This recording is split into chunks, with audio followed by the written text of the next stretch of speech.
si Brad Al Sigales ato nga time hopeless po siya. Oo, naglakaw po siya nga hopeless na po siya kay ang ihang ministry nawala. Unya ang nindot nga istorya kay daghan na kayo siya og gikunik nga mga tao nga aron nga mo text kang Mampe o kang Sir Gordon nga mo'y tag-iya sa radio station sa Radyo Abante. So si Brad R naglakaw po siya dito kay ga ministry naman si Brad R usay mo uban kani ko siya ha. Last na gid niya nga round sa hospital. So naglakaw siya nga last round niya mobalik nung ta siya siyang agi.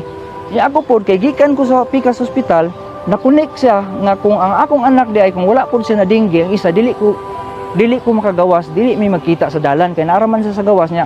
Kung gi-ICU ang akong anak, tuwara ko sa ICU. Wala ko sa gawas. Paggawas na ko, naapod si R naglakaw, nagkita mi. Brad R, lamang ka. So, wait lang kadali. Isa nga naman ba, Juber? Kung kadali lang kayo, naku istorya sa imo ha. Kay kung ako nagsaba nga nako'y pasinti tuwa sa ICU. So nga sige lang kay mo, mag-istorya ta karon. Wait lang gyud, dali lang gyud kayo. Dahan-dahan ko. Pagbalik na mo, perte na akong hilak, grabe na kaya na akong tiyabaw gyud. Nakurat si Brad R. Yang ano man kung akong anak Brad R na ICU. Sa? Na din na napagod ko isa ka anak diri nga dinggi gyapon.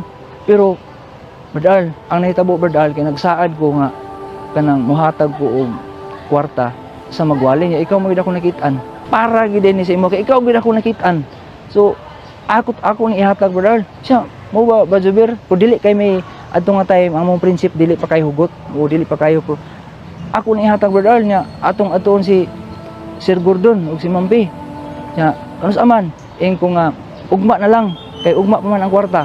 So pagka ugma yun Sabado to twilight kanang among giadto din si Sir Gordon. Pag adto na mo itong Sir Gordon nga nag-open na din mi ana. Si R ang nag-open og story nga ibalik ang iyang program. So niingon si Mampi nga Brother, sorry kayo kay naka-decide na gid mi ni Sir Gordon nimo nga dili na namo ibalik ang imong program.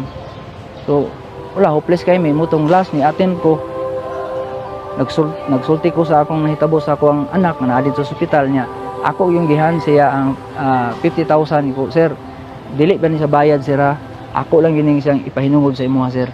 Kuning ihatag sa imo sir nga please ibalik lang yun ang program ni Brad R. Ingon din siya nga Brad R, ingon ana akong ipangita Brad R. Oo. Karon dayon ibalik ang program.